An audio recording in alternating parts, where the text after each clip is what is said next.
Welcome back to Neural Intel. Today we're diving deep into the fascinating technical challenges of explaining AI predictions when the data takes the form of graphs. You've shared some really compelling research focusing on a new way to generate what they're calling counterfactual explanations, specifically for graph classifiers. That's right.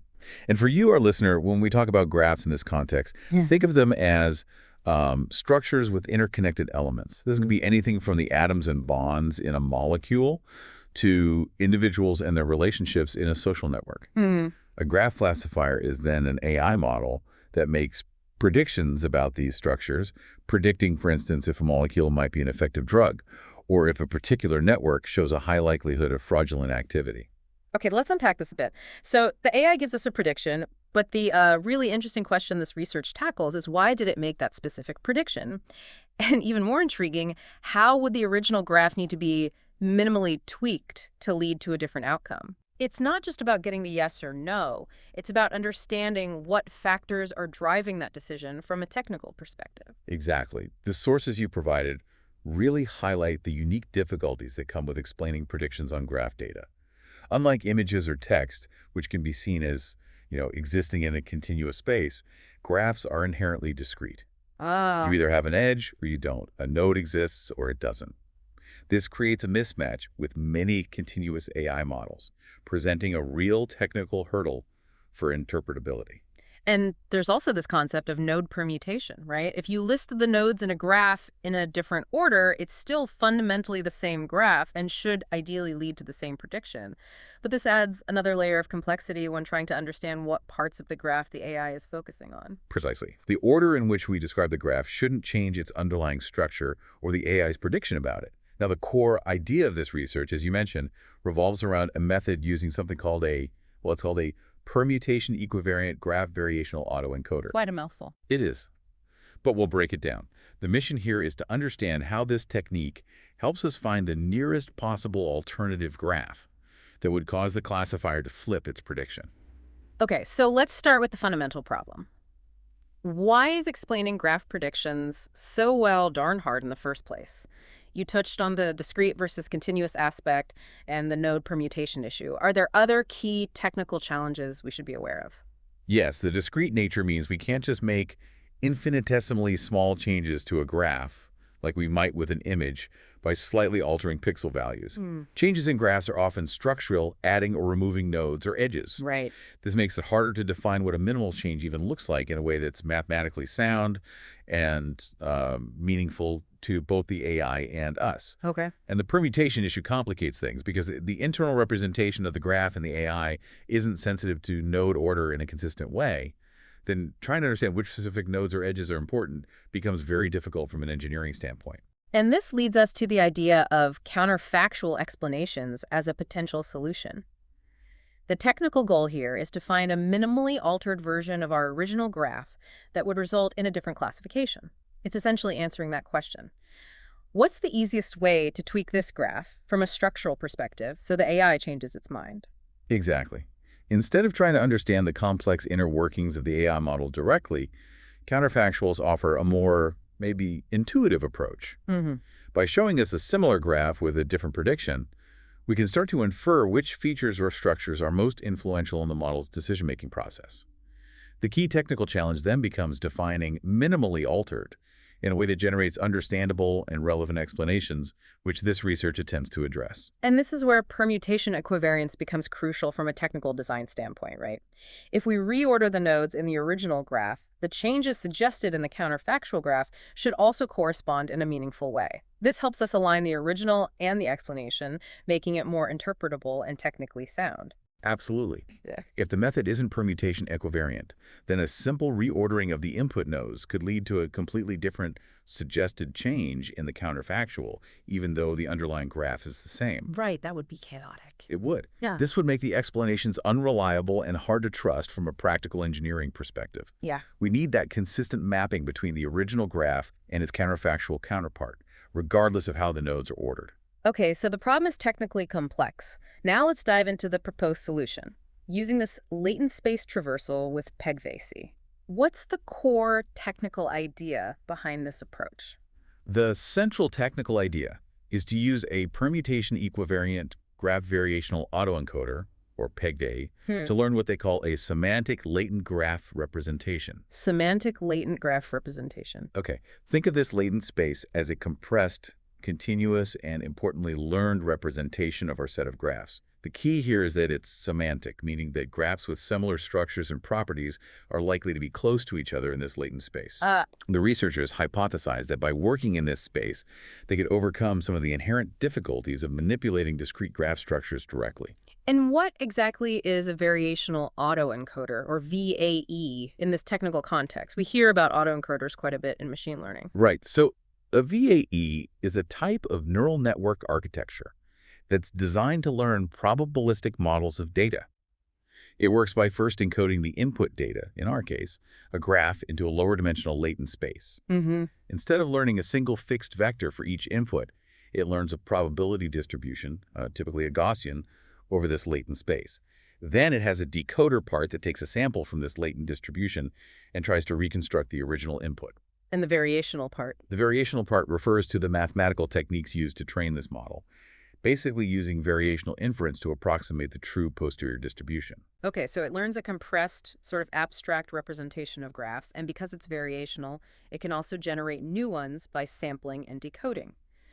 Now, what makes it permutation equivariant in this specific implementation? The permutation equivariant property is achieved through specific architectural choices in the design of the encoder and decoder networks. It means that if you apply a permutation to the nodes of the input graph, Like, reorder them. exactly, reorder the nodes, then the resulting latent representation, when decoded, will correspond to the same graph, but with its nodes permuted in the same way. The researchers here specifically mention using equivariant layers developed by Marin et al.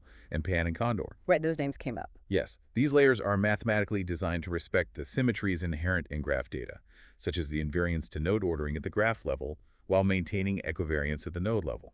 Got it. So the PEGVAE gives us this continuous latent space where similar graphs are nearby, and importantly, it respects the node order in a consistent way. Now, how does this latent space traversal technique come into play for the technical task of generating counterfactuals? This is where it gets really interesting from a computational perspective. Right. Once we have this meaningful latent space, we can navigate it algorithmically. Right. The core idea is to take the latent representation of our original graph and then make small continuous steps in this latent space. The direction of these steps is not random. It's guided by the predictions of our trained graph classifier. Ah, guided by the classifier. Yes. We're essentially trying to find a path in this continuous latent space that crosses the classifier's decision boundary, leading us to a region that, when decoded back into a graph, has the desired alternative prediction. So you're moving in the latent space to change the outcome. Precisely. Because the latent space is continuous, we can explore subtly different potential counterfactual graphs through these small controlled movements. So we start with our original graph, encode it into the latent space, and then we're not directly manipulating the graph structure itself. Instead, we're tweaking its continuous representation in the latent space. Right. Using the classifier as a guide to find representations that, when decoded back into a graph, will have a different classification. This allows for these continuous changes in the latent space to translate into meaningful, albeit discrete, changes in the graph structure. Exactly. The key insight here is that by working in this continuous latent space, we can use well-established optimization techniques to find meaningful yet minimal changes that are much harder to identify in the discrete graph space directly. So it avoids the combinatorial explosion of trying all possible discrete changes? Precisely. This avoids the inherent difficulty of directly making discrete changes to the graph, like trying all possible node and edge additions or removals and trying to figure out which changes are minimal and effective. By operating in the continuous latent space, we can leverage gradient-based optimization techniques, which are, well established in deep learning for efficiently finding optimal solutions. Okay, this is starting to make technical sense. Now let's get a bit more into the implementation details under the hood. How are these graphs actually represented as inputs to the model in a way that a neural network can process? The researchers represent a graph G with 4 dense matrices. First, there's a Boolean matrix B indicating the existence of nodes. Then V is a matrix containing the real valued attributes of each node. Okay, node features. Yep. A is a Boolean adjacency matrix showing which nodes are connected by edges. And finally, E is a matrix holding the features of the edges, if they exist. Adjacency and edge features, right. Importantly, to handle graphs of different sizes in batches during training, they choose a maximum size n and pad smaller graphs with zeros to create tensors of consistent dimensions. So all graphs are essentially brought to the same size through the zero padding, allowing for efficient batch processing using standard tensor operations in neural networks. And they mentioned that while their experiments use categorical node and edge attributes, this framework could also handle continuous attributes. That's correct. The core mathematical representations using these matrices can readily accommodate real-valued attributes as well. Now, let's clarify the crucial technical difference between invariance and equivariance in this specific context of graph neural networks. Yes, this is a key technical distinction. We touched on it earlier, but a clear definition from a graph perspective would be helpful for understanding the architecture. Okay. Invariance, in the context of graph processing, means that a function or model produces the same output regardless of how the nodes of the input graph are ordered. So shuffling nodes doesn't change the final prediction. Exactly. In our case, the graph classifier should be invariant to node permutation. If you reorder the nodes of the input graph representation, the classifier's prediction, like the probability of certain class, should remain the same. Makes sense for a graph property. Equivariance, on the other hand, means that if you transform the input, in this case by permuting the nodes, the output of the function or layer transforms in a corresponding way. So the output changes predictably with the input change. Right. For the PEGVAE, if you permute the nodes of the input graph, the reconstructed graph from the latent space should have its nodes permuted in the same way. So the classifier's prediction is stable under node reordering, invariance, while the autoencoder's reconstruction reflects those reorderings, equivariance. This alignment seems essential for the method to learn meaningful relationships between the original graph and its counterfactual explanation. Exactly.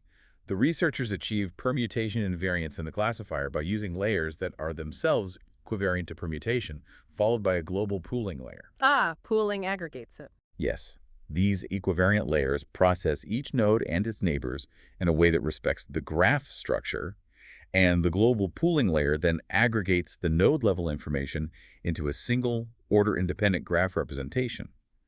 This final graph embedding is then fed into the classification layer to produce the permutation invariant prediction.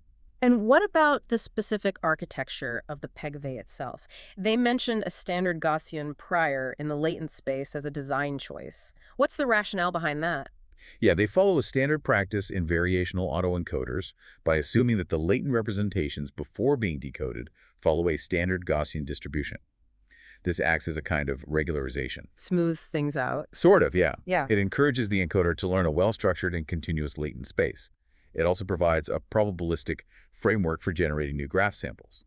Then the decoder network is designed to take a sample from this latent Gaussian distribution and reconstruct the original input graph in its matrix form. They factorize the likelihood of reconstructing the graph into a sequence of conditional probabilities. First, the probability of the node existence matrix B given the latent vector Z, then the probability of the node attributes V given Z and B, and so on, for the adjacency matrix A and edge features E.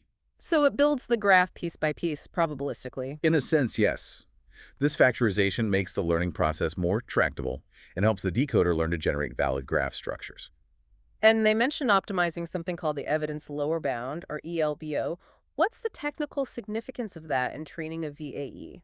The ELBO is the standard objective function that we aim to maximize when training a variational autoencoder, since the true posterior distribution over the latent space given the data is usually intractable. Too hard to calculate directly. Right, so instead we optimize this lower bound on the marginal likelihood of the data. Maximizing the ELBO effectively does two things. It encourages the approximate posterior learned by the encoder to be close to the true posterior, measured by the KL divergence, and it also encourages the decoder to accurately reconstruct the inputs. So good reconstruction and a well-behaved latent space. Exactly. They also mentioned using a beta hyperparameter to weight the KL divergence term in the ELBO, which is a common trick to control the trade-off between reconstruction accuracy and the regularity or disentanglement of the latent space. Okay, so the PEGVAE is trained to learn a statistically meaningful and well-behaved latent representation of graphs. Now, how do we actually put this to use to generate a counterfactual explanation for a given input graph? What are the algorithmic steps involved? Okay, so the process starts by taking our original factual graph and encoding it into the learned latent space using the trained PEGVAE's encoder. This gives us a latent vector, let's call it ZF. The starting point. The starting point, yes, a probabilistic representation. Then, the goal is to find a new latent vector, ZCF, in this continuous space that, when passed through the decoder, produces a graph GCF that gets the desired alternative label from our classifier. And they do this with gradient descent. Yes, they achieve this through an iterative process of gradient descent performed directly in the latent space. So we're directly manipulating the numerical values within the latent vector. That's a clever way to navigate the space. It is. Starting with ZF, they iteratively update this latent vector by taking small steps. The direction of these steps is determined by the gradient of a carefully designed loss function. What's in the loss? This loss function measures how far the classification of the graph reconstructed from the current latent vector is from the desired counterfactual class. Critically, they also include an L2 regularization term on the latent vector during this optimization. Why the regularization? This term penalizes large deviations from the original latent encoding ZF. It encourages the algorithm to find counterfactuals that correspond to graphs that are still close to the original graph in the latent space, promoting that minimal change idea. So it's a guided search in the latent space. The classifier acts as the guide, indicating which direction leads towards latent points that decode to the desired class. And they keep making small adjustments. Right, calculating gradients and updating the latent vector until the decoded graph is classified as desired, or they hit some maximum number of steps. Okay, but wait. The decoder outputs probabilities, right? Not a single graph. How do you get gradients through that for the classifier's prediction? Good question. As we discussed, the decoder outputs a probability distribution. To enable backpropagation through this probabilistic decoding and compute the gradients needed to update the latent vector, they employ a clever technique called the Gumbel-Softmax distribution. Gumbel-Softmax, I've heard of that. Yeah, it acts as a differentiable and continuous approximation of sampling from a categorical distribution. It essentially lets them estimate the gradients of the classifier's output with respect to the latent vector, even though the decoding involves sampling. That's an ingenious technical solution to bridge the gap between the continuous latent space and the discrete nature of the graph outputs for the purpose of gradient-based optimization. Did they mention any other ways to handle that? They did mention some alternatives, like maybe sampling multiple graphs from the decoder at each step, and then averaging the classifier's predictions to get a more stable gradient estimate. But Gumbel-Softmax is more direct. Yes, those are valid strategies, but the Gumbel-Softmax provides a more direct and often more efficient way to obtain gradients for guiding the search in the latent space. Okay, so they have this fully defined method called classifier-guided counterfactuals, or CGCF for short. How did the researchers actually evaluate the performance and effectiveness of this technical approach? What kind of experiments did they design and run? They rigorously evaluated their method on 3 well-established and publicly available datasets of molecular graphs: NCI1, mutagenicity, and AIDS. These are standard benchmarks for binary classification on graphs, like predicting anti-cancer activity or mutagenicity. Standard molecular datasets. Okay. And they followed standard pre-processing steps, filtering infrequent nodes, limiting graph size for the dense matrix representation, things like that. And to quantitatively assess the quality of the counterfactual explanations generated by their CGCF method, what specific metrics did they use? How did they measure if the explanations were any good from a technical perspective? They focused on evaluating 2 key aspects: how similar the counterfactuals were to the original graph, what they called identity preservation, and whether they actually achieved the desired change in classification validity. Identity preservation and validity. Makes sense. How do they measure identity preservation? These 3 different metrics. First, graph edit distance, GED, which is a direct count of edits, node age additions, deletions, substitutions to transform one graph into another. A structural distance. Right. Second, latent Euclidean distance, LED, just the distance between the latent vectors ZF and ZCF. Distance in the learned space. Yep. And third, cosine similarity, CS, calculated between the graph embeddings extracted from the classifier for the original and the counterfactual graphs. So similarity in how the classifier sees them. Those all sound like reasonable and complementary ways to quantify the change. And how did they technically assess the validity? Did they actually flip the classifier's prediction? For validity, they primarily used two key metrics. First was the flip ratio, FR, simply the proportion of generated counterfactuals that were actually classified with the desired alternative class. Higher is better. Straightforward success rate. And the second metric was the signed increase in confidence, SIC. This measures the change in the classifier's predicted probability for the desired counterfactual class, going from the original to the counterfactual. A positive large SIC is good. The classifier became more confident. So ideally, a good counterfactual explanation would have high validity, high FR and SIC, while also having high identity preservation, low GED and LED, high CS. A minimal effective change. Exactly. That's the trade-off they're exploring. To see how CGCF did, they compared it against several baselines. What kind of baselines? One was just decoding random latent vectors.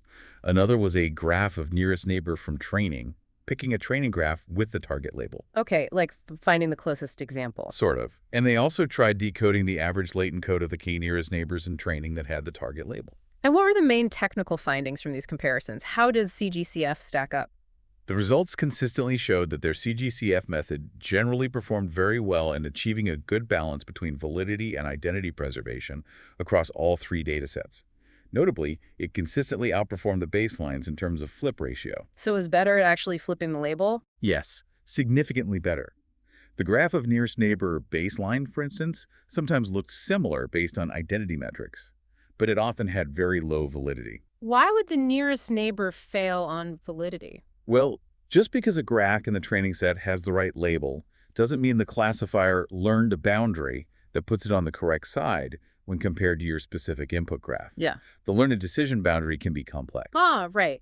The nearest training example might still be misclassified by this specific model, or it might be structurally too different despite having the right label. Precisely. The researchers even had a little conceptual illustration of this in their appendix. A training example with the opposite label might be structurally very different, or just happen to fall on the wrong side of the learned boundary relative to the input you're explaining. And a key technical advantage of their latent space traversal approach seems to be that it doesn't require explicitly defining a distance metric in the messy graph space itself. It relies on distance in the learned latent space. That's a crucial point. Defining a universally good graph distance metric is really hard. Their method elegantly bypasses this by implicitly using distances within the learned latent space, which is tailored to the data distribution. Clever. They also highlighted that because it's based on a probabilistic VAE, it can naturally generate multiple diverse potential counterfactuals for a single input. You can start the search from slightly different points or vary the optimization a bit. That ability to generate multiple counterfactuals could be quite valuable in practice, offering a range of possible minimal changes. Now, what about limitations? What did the researchers identify as drawbacks? A significant limitation they acknowledged is the heavy reliance on the quality of the pre-trained VAE. If the latent space learned by the VAE isn't a good representation of the graph data. Garbage in, garbage out. Essentially, yes. Oh. If the latent space has big gaps or doesn't capture the important structural variations, then navigating it might lead to counterfactuals that decode into unrealistic or nonsensical graphs. The quality of the generative model is fundamental. Makes perfect sense from a data modeling perspective. Any other limitations? They also mentioned their current focus is on instance-level explanations, counterfactuals for individual graphs. They suggested future work could explore extending this to find more model-level explanations. Like general patterns of change. Right, maybe identifying common types of structural changes that tend to flip the classification across many different graphs, not just one specific instance. So you've provided a really clear and insightful overview of this new technical approach for generating counterfactual explanations for graph classifiers. The innovative use of a permutation equivariant VAE to create a meaningful latent space, combined with the guided navigation of that space, seems like a powerful set of techniques. What's particularly noteworthy, I think, from a technical standpoint, is the ability to move beyond just simple additions or removals of nodes or edges. It allows exploring more nuanced alterations within this learned, continuous latent space. This could potentially unlock deeper insights into exactly which graph characteristics are most influential for the AI model's decisions. And this kind of advancement in explainable AI is becoming increasingly critical as we deploy these powerful graph-based models in more real-world applications, especially where understanding the why is just as important as the what. Absolutely. The underlying idea here, using a continuous latent space to represent and manipulate complex discrete structures like graphs, and using that to probe model decision boundaries, is a really powerful conceptual framework. It likely has applications beyond just counterfactuals. For you, our listener who's interested in the technical underpinnings of AI, this deep dive illustrates a cutting-edge technique for interpreting AI predictions on complex graph data. You might consider how this concept of a learned latent space and navigating it could apply to other data types or models you encounter. What other interpretability questions might this approach help address? Yeah. This research certainly provides a solid foundation for future work in explainable AI. And for more in-depth discussions on the latest AI and ML research, be sure to visit our webpage linked in the bio.